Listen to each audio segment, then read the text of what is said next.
Mise en garde. Le balado a pour but de partager des histoires personnelles uniquement et non de vous inciter à entreprendre des thérapies ou à consommer des produits en particulier. Veuillez toujours consulter votre médecin au préalable si une avenue thérapeutique exposée lors d'une de mes entrevues semble intéressante pour vous. Gardez un esprit critique, mais ouvert. Et surtout, informez-vous. À part les pommes, épisode 4, nous sommes le 5 juin 2024. Bienvenue! Cette semaine, je vous présente nul autre que ma mère, Louise. Oui. Et oui, ma mère, une femme extraordinaire et résiliente, qui a eu un diagnostic de cancer du sein il y a maintenant 15 ans. Si je me fie aux statistiques de la Société canadienne du cancer, on estime qu'en 2024, 30 500 Canadiennes recevront un diagnostic de cancer du sein. Et ça représente 25 % de tous les nouveaux cas de cancer chez la femme en 2024. 5 500 Canadiennes mourront d'un cancer du sein. Et ça représente 13 % de tous les décès par cancer chez les femmes en 2024. On estime qu'une Canadienne sur 8 sera atteinte d'un cancer du sein au cours de sa vie et qu'une sur 36 en mourra. C'est un cancer qui est très important et dans le sens qui prend beaucoup de place et on aimerait ça qu'il en prenne pas mal moins. Donc, Louise va nous parler comment elle a vécu ça, qu'est-ce qu'elle a fait, qui elle a rencontré, le ménage qu'elle a fait finalement et tous les choix qui l'ont mené à la guérison totale de ce cancer. Alors, je vous laisse entre les mains de Louise, de ma mère. Et d'ici là, si jamais vous voulez m'écrire parce que vous avez des idées, des sujets, quelque chose à partager, s'il vous plaît, n'hésitez pas. Abonnez-vous. J'ai le YouTube. C'est sûr que ça fait toujours plaisir de voir des nouveaux abonnés. J'adore vos commentaires. Vraiment, merci. Merci d'embarquer dans ce projet-là avec moi. Et bonne écoute. All right, come on, get the news over with. I want to hear the music. Bonjour Louise. Allô? Comment ça va? Ça va très bien, toi? Ça va bien. Je dis Louise, mais en fait, aujourd'hui, je reçois ma maman préférée. Une chance. Alors, bienvenue dans mon podcast. Mais ça me fait plaisir. Très contente que tu sois là. Écoute. T'es là parce que aujourd'hui, on va parler de ton expérience à travers le cancer qui est apparu dans ta vie. Oui. Il y a quand même, là, on est rendu à 15 ans. 15 ans, c'est ça. Et aujourd'hui, ça va bien, mais il y a eu une période où est-ce que, c'est challengeant, mais moi, je pense que ton histoire mérite d'être partagée parce que tu as passé à travers ça avec, selon moi, beaucoup de... Comment dire? Avec un exploit, avec beaucoup d'aplomb et résilience. Voilà, c'est le mot que je cherchais. Et je pense que ça mérite d'être parlé, d'être discuté. Et donc, oui, alors bienvenue. Merci. Donc, on se retrouve il y a 15 ans et à ce moment-là, étrangement, tu viens de t'inscrire à une marche pour les recherches sur le cancer. C'est ça. Alors, on part de là. Oui, c'était le 60 km pour le cancer du sein avec l'hôpital Juif de Montréal. Alors, j'avais fait, c'était un week-end de 2 jours où est-ce qu'on fait une marche pour ramasser des fonds pour le cancer du sein. Alors, je fais ça et le vendredi suivant, j'ai mon diagnostic de cancer du sein. En fait, j'avais trouvé une petite bosse.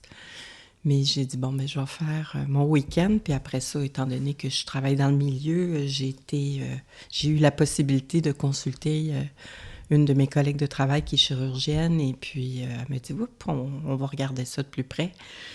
Et la même journée, j'ai eu un diagnostic de cancer. Alors là, c'est vraiment... Ah oui, c'est vrai, hein? Tu l'as su le même jour. Oui.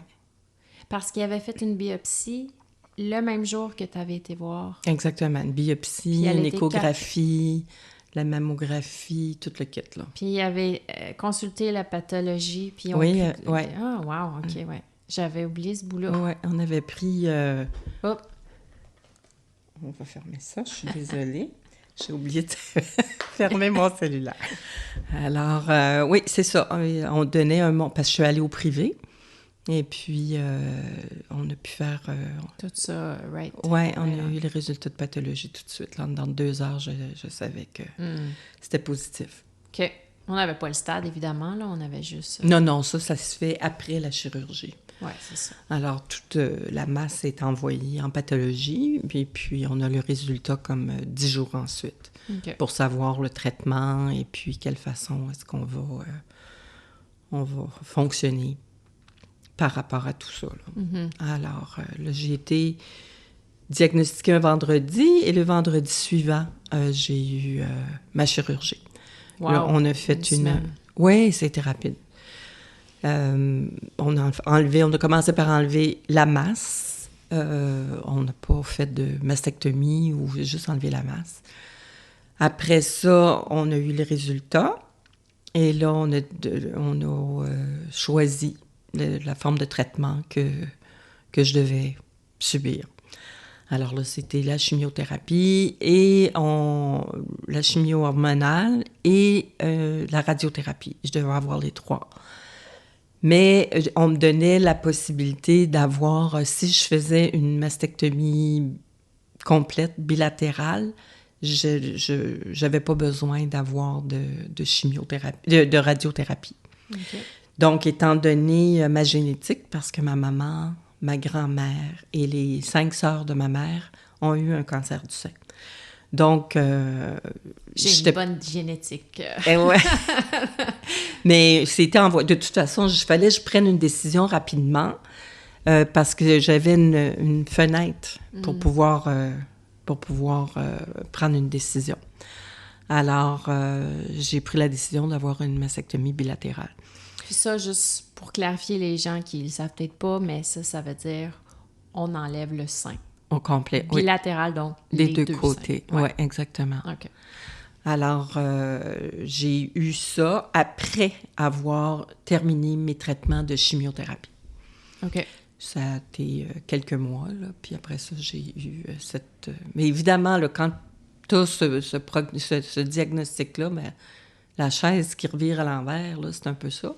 Ouais. Mais dans le fond, je suis pas vraiment tombée en bas de ma chaise. Avec la génétique que j'avais, je n'étais pas surprise du tout. Oui, c'est ça. Ouais. C'est comme, bon, ben, c'est ça, là. Ça, c'est... Mais j'étais... Mais c'est quand même, tu veux pas, là. Tu souhaites quand même que ça arrive pas. Hein? Tu souhaites que ça arrive pas, mais quand ça arrive, tu n'as pas le choix de dire, OK, c'est là. Ça, j'avais pas le contrôle là-dessus. J'avais pas le contrôle non plus sur les traitements que j'étais pour avoir. J'avais pas le contrôle si j'étais pour tomber malade. J'avais plus le contrôle de ce que je mangeais. J'avais plus le contrôle de mes journées parce que tu deviens immunosuppressé. Alors, tu peux pas sortir, tu peux pas voir des gens parce que tu risques de... En fait, tu perds un peu le contrôle de ta vie. Ouais. Ça fait que... Puis ça, c'est assez handicapant, puis c'est assez... c'est prenant. Puis c'est ça qui était le gros défi.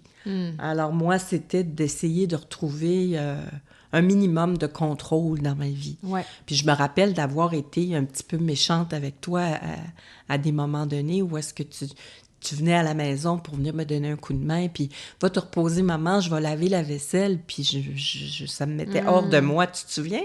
Je disais, non, laisse-moi faire. J'ai décidé d'enlever ça. Non, mais pourquoi je m'en rappelle pas?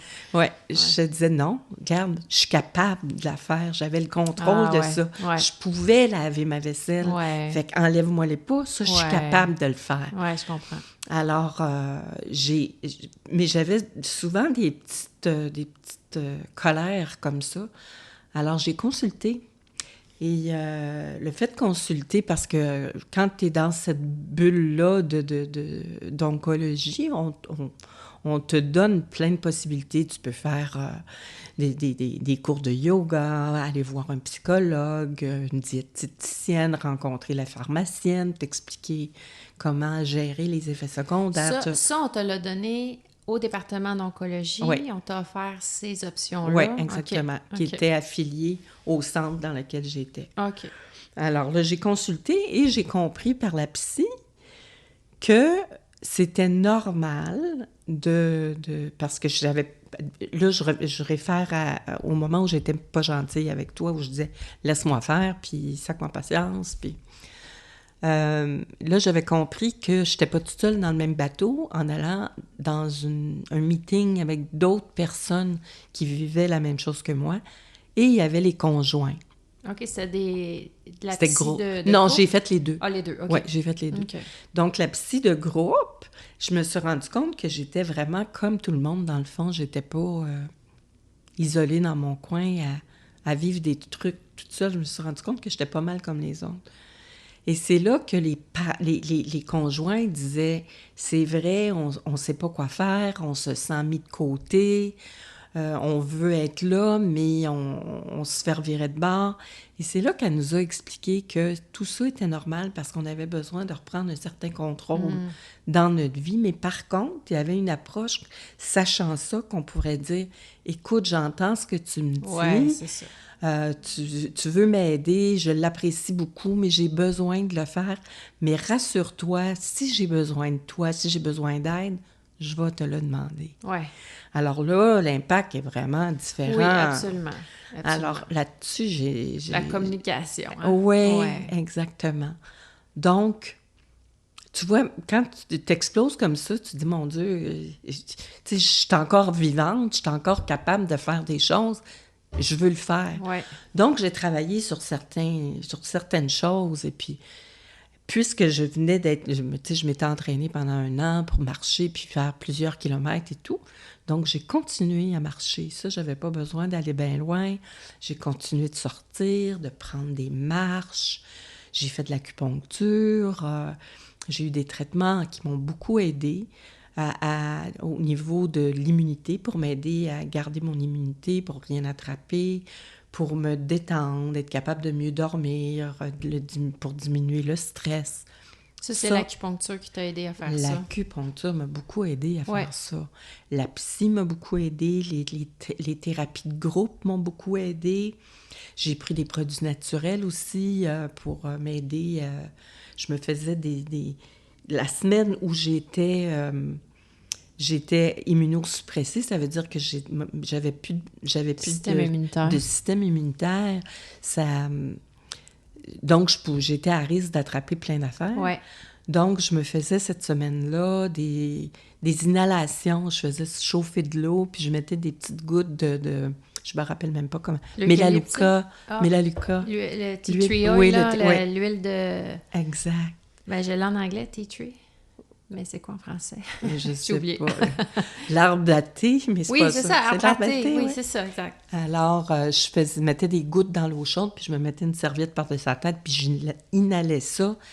Et tout ça m'a beaucoup, beaucoup, beaucoup aidé à passer à travers sans avoir trop d'impact, d'effets secondaires ou attraper toutes sortes de trucs. Puis c'était dans l'époque où du H1N1. Ah oui! Ah, c'est vrai? Oui. Ah oui, c'est vrai! Oh boy, ouais. C'est pas COVID, mais... C'est ça. H1N1. Ça fait que là, ils m'ont donné le vaccin. Alors, OK, on prend le vaccin parce qu'il fallait pas que je tombe malade. Là. Non, c'est ça. J'aurais pu partir de d'autres choses que le cancer, tu sais.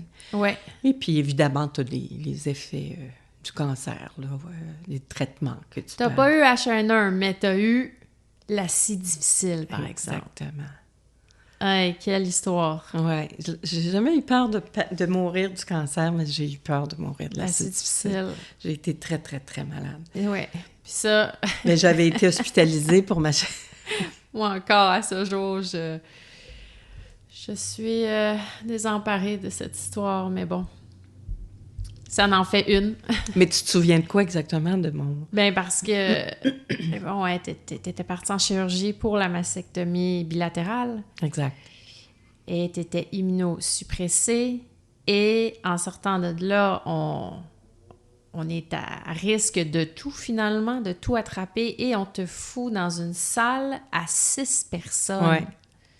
à 6 personnes. C'est pas juste 6 personnes, c'est qu'il n'y avait pas non plus de salle de bain. En plus, sur l'étage, il y avait une salle de bain pour tout le monde. Ouais. Et donc, impossible de ne pas rien attraper quand tu n'as aucun système Puis immunitaire. surtout que j'avais beaucoup saigné. Je me rappelle que mon hémoglobine Oui, était t'as eu rendue une transfusion. à 3. 3, ouais, 3. Mais pas à l'hôpital.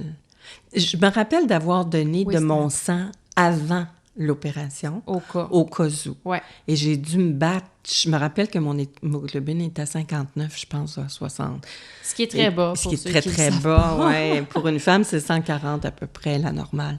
Donc, apparemment que j'étais blanche comme un drap. Quand Verte. Ça fait passer le blanc, là. T'étais dans une... Verte qui tire sur le gris, là. Aïe, aïe, aïe. Fait que je me suis battue pour avoir mon culot de sang. Mais j'étais pas bien à ce centre-là, alors je dormais pas, puis j'avais pas... Il n'y a pas personne, je sonnais, puis il n'y a pas personne qui venait. Mais j'étais tellement affaiblie, j'étais même pas capable de marcher. Il fallait m'amener à la salle de bain en chaise roulante. Ouais. Donc, je suis retournée à la maison. Mais là, j'étais malade. J'étais vraiment malade. Et puis, j'ai téléphoné à ce moment-là, parce que mon médecin était parti en vacances. Mes 2 médecins étaient partis en vacances. Mon plasticien, parce que j'ai eu une reconstitution mammaire, et mon chirurgien qui a fait la mastectomie, les 2 étaient partis en vacances en même temps. Fait que j'avais pas de ressources. Fait que j'ai appelé mon infirmière pivot en oncologie dans le centre où j'étais traitée. Ils m'ont rentré là. Et c'est là qu'ils m'ont fait des tests puis qu'ils ont vu que j'avais l'acide difficile. Et là, j'ai reçu 3 unités de sang, 3 kilos de sang. Mais l'acide difficile, pour ceux qui ne le savent pas, une bactérie qui se loge dans tes intestins et qui te donne la diarrhée fulgureuse, et qui peut te vider, littéralement, et te déshydrater à un point que tu peux en mourir. En plus, j'imagine que la bactérie, elle peut se propager éventuellement à travers le reste du corps, là. En tout cas, j'étais très, très, très, très malade. Est-ce qu'ils t'ont donné des antibiotiques aussi? Non, parce que j'aurais pu... Parce que les antibiotiques peuvent occasionner aussi une diarrhée. Ça fait que... Non, mais en fait, j'ai changé mon alimentation et j'ai pris le Bioca. Le Bioca, beaucoup de Bioca. OK. Et puis, ça a pris du temps, mais finalement... La flore s'est réinstallée. Ça s'est réinstallé, mais aussi les transfusions sanguines qui m'ont beaucoup aidé, m'ont boosté. Puis là, j'avais plus de force et plus de force pour me battre aussi. Là, tu sais. Et c'est ton propre sang, donc... Exactement. Aucun problème, là. Non. Ouais. Non, ça c'était... ça me faisait penser à papa quand il prend ses épinards. Là. C'était, écoute, je pétais le feu tout de suite après. Non, c'était extraordinaire. Comme, ouais. Fait que, donc, t'as eu de l'acupuncture, t'as eu tes suivis en psychologie de groupe et individuel, t'as fait de la marche, t'as changé un petit peu ton alimentation au moment de l'acide difficile, de l'acide difficile, mais est-ce que de manière générale, tu as décidé de changer des choses, moins de sucre. Je pense que tu avais aussi diminué tout ce qui était des aliments qui ont plus d'hormones féminines. C'est-à-dire tous les aliments à base d'estrogène, parce que la forme de cancer que j'ai eue était hormonodépendant. Oui, c'est ça, exactement. Ouais. Excuse-moi. Alors, tout ce qui était tofu, le soya, et il y a plusieurs choses comme ça que j'ai bannies de mon alimentation. Et puis, j'ai continué, puis ça n'a pas été une grosse affaire dans ma vie. Mais aujourd'hui, on dit que c'est plus nécessaire. Ah, mais à l'époque, c'était un impact. Alors. Est-ce que tu avais vu une nutritionniste? Oui. OK, en plus. Donc, tu avais consulté une nutritionniste. Oui. Mais j'ai changé après avoir eu ce diagnostic-là, je me suis rendu compte que j'avais pas des changements à faire juste au niveau de mon alimentation, mais aussi dans ma vie personnelle. J'ai changé ma vie parce que moi, étant infirmière, j'ai donné ma vie aux patients. J'ai toujours été d'un tempérament et à donner. J'ai toujours donné. Ouais. Je me suis beaucoup oubliée. Et puis, alors là, j'ai commencé à penser à moi. J'ai fait un ménage. J'ai même fait un ménage de certaines personnes dans ma vie qui me tiraient beaucoup d'énergie ou de jus. Alors ça, j'ai mis ça de côté d'une façon très, très polie et je les ai avisés. Ouais. Je me suis mis à faire du yoga, de la méditation, beaucoup de marches. J'ai commencé à voyager, ce que j'avais jamais fait. Pour moi, non, j'avais amené, tu sais, je t'avais amené toi, ton frère, on avait été à la mer, on n'est pas souvent, tu sais, on n'a pas fait de grands voyages. Mais là, j'ai commencé à voyager pour moi. J'ai commencé à penser à moi. Alors, d'une façon beaucoup plus saine, puis j'ai essayé d'éviter toutes les formes de stress autour de moi. Alors, je fermais la porte à ça. Donc, est-ce que... Bon, c'est sûr qu'il y a une portion génétique en arrière du cancer, mais ce que j'entends, c'est probablement que le stress n'a pas été en ta faveur avant. Donc, tu associes aussi une forme de stress qui était là ou des formes de stress, puis tu t'es dit, c'est sûr que ça, il faut que je change ça. Tout à fait. Pour garder ma santé. Tout à fait. On vit tous des stress, mais il y a des stress assez importants qui t'arrivent dans ta vie ou que tu n'as pas vu venir. Et puis, dépendamment de la façon... En tout cas, c'est ce que je pense à moi, c'est ce qui m'est arrivé. Et puis souvent, 3 à 5 ans après un gros stress, ben il y a quelque chose. Ton corps réagit à ça, puis ça se développe en crabe, là, tu sais. Oui. Alors, si tu ne l'as pas géré adéquatement, tu l'as laissé traîner. Exactement. Parce que je pense qu'un stress peut être géré quand ça arrive. Tout à fait, mais il faut y voir. Oui, c'est ça. Il faut y voir. Il faut allumer, là. Exact. Mais moi, j'ai pas vu les lumières rouges, j'ai pas vu... Pour moi, je l'ai vu pour les gens autour de moi. Oui, on est bon pour les autres, alors, mais nous, ça. des fois, oui. Ça fait que là, j'ai dit, OK, là, il faut que je pense à moi. Oui. Et c'est ça que j'ai fait. J'ai commencé, comme je te dis, à voyager, puis j'ai beaucoup aimé ces trucs-là. Mais, tu sais, je veux dire, là, ça fait 15 ans, puis il y a des fois où est-ce qu'il faut que je me tape sur la tête parce que le naturel, il revient au galop. Puis là, je dis, non, faut pas que tu oublies. Reviens sur Terre, et puis, OK, là, commence à penser à toi. Recommencer, le yoga, méditation, la marche, une belle hygiène de vie, en fait, quoi. Oui. Puis également, je me rappelle, on avait passé une journée à aller magasiner pour tes perruques. Oui! C'était touchant. Puis on a essayé de rendre ça assez drôle. Ben il faut, parce que, écoute, on le sait qu'on va perdre nos cheveux avec un traitement. Alors, moi, j'étais prête, mais là, j'avais pas le goût d'avoir un petit coco, là. Et puis, quand tu as toujours des cheveux, puis l'air te passe sur le coco, ça c'est un drôle de feeling quand tu n'es pas habitué à ça. Donc, je vais aller m'acheter une petite perruque. Fait qu'on était partis, toi puis moi. Et puis, ça avait été une journée rigolote, là, dans le fond. J'en ai essayé de... Ah oui, de toutes les couleurs, et de tous les genres. On savait que ça ne fonctionnerait pas, mais rendu là. Ah non, mais là, c'était de faire une séance photo avec ça, puis les couleurs, les longs, des rouges, des... Écoute, t'en rappelles-tu? Oui. Fait que ça avait été une journée pas mal drôle. Puis on avait fait quelques endroits. On ne s'était pas arrêté à une seule.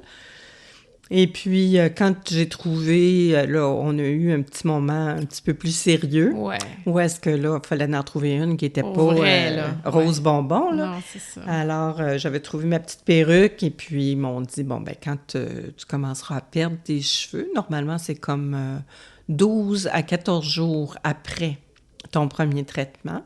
Puis effectivement, j'ai commencé, en passant ma main dans mes cheveux, là, ça a commencé à... Ouais. Là, ça, c'était moins drôle. C'est moins le fun. Ben, ce que j'avais fait, c'est que la petite perruque que je m'étais trouvée, si tu te souviens, à ce moment-là, la petite coupe que j'avais trouvée, parce qu'on m'avait dit, c'est mieux que tu n'aies pas les cheveux longs, parce que ça va frotter sur les épaules, puis ça va faire le bout de la perruque, les cheveux de la perruque, ils vont devenir gris-choux.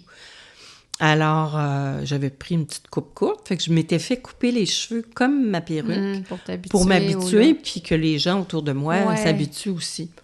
Alors, quand j'ai eu ma poignée de cheveux dans mes mains, là, je suis appelée, puis ils m'ont pris tout de suite pour raser ma tête. Ils m'ont mis la perruque sur la tête, puis là, ils me l'ont ajustée, ils me l'ont coupée, puis je suis sortie de là, pareil, comme je suis rentrée, dans le fond. Fait que ça avait été correct, là, tu sais. Fait que j'avais acheté des petits foulards et tout. Mais la journée magasinage de perruque, je me rappelle, il faut prendre ça à la légère, puis prendre ça comme une journée drôle, là, tu sais. Ouais. Fait que ça avait été cute. Ah, c'est beau. Tu te rappelles? Oui, je me rappelle. Puis là, aujourd'hui, ça va bien. t'as eu à poursuivre un traitement de type chimio, mais hormonal par la suite, juste pour garder ça, comment dire, tu sais, on t'a dit c'est beau, t'as plus le cancer, mais tu continues quand même des médicaments pendant 10 ans. Oui, j'en ai pris pendant 10 ans. Le tamoxifène, je l'ai pris 10 ans parce que pour éviter que j'aie toute forme d'hormone qui est sécrétée dans mon corps. Ouais, c'est Alors, pour éviter, parce que c'était un cancer hormonodépendant. Donc, 10 ans de... Est-ce que comment t'as pris ça, tu sais, de savoir que t'en as pour 10 ans à prendre les médicaments? Bien, à chaque fois que je l'ai pris le matin, je me disais, tiens, toi, t'es mon petit soldat qui va éviter que quelque chose se place. Donc, c'était mon meilleur ami. OK. C'était mon meilleur ami. Fait que tu l'as accueilli. Oui, ben quand t'as pas le choix, là, faut que tu trouves le bon côté des choses. Alors, je l'ai pris. J'ai pris ma petite pilule, puis quand je la prenais le matin, j'y parlais, puis je disais, fais ta job. Tu sais, c'est ça. Non, ben parce que c'est très facile de le regarder en se rappelant ce que ça veut dire. Non, t'sais. jamais. C'est pas ça, non. C'est le contraire. C'était mon meilleur ami. Ouais.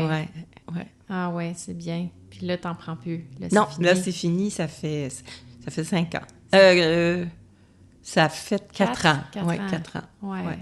Puis tu continues à garder cette belle hygiène de vie-là à tous les jours. Du moins, t'essaies. J'essaie fort. Mais oui, parce que la COVID n'a pas aidé, je pense. La COVID... Avec personne. C'est ça, c'est ça. Là. Mais on sait que la COVID a le dos large, là. Mais c'est ça. Mais je travaille trop. Même si je suis retraitée, je travaille trop. Je travaille 3, des fois 4 journées dans la semaine, ce qui est trop. Je devrais ralentir un petit peu puis reprendre mes bonnes habitudes. J'ai la possibilité de vivre des belles choses. Je suis encore en santé, je suis en forme. Tu sais, je suis pas malade. Donc, je devrais profiter des moments que la vie m'offre pour continuer une hygiène de vie intéressante.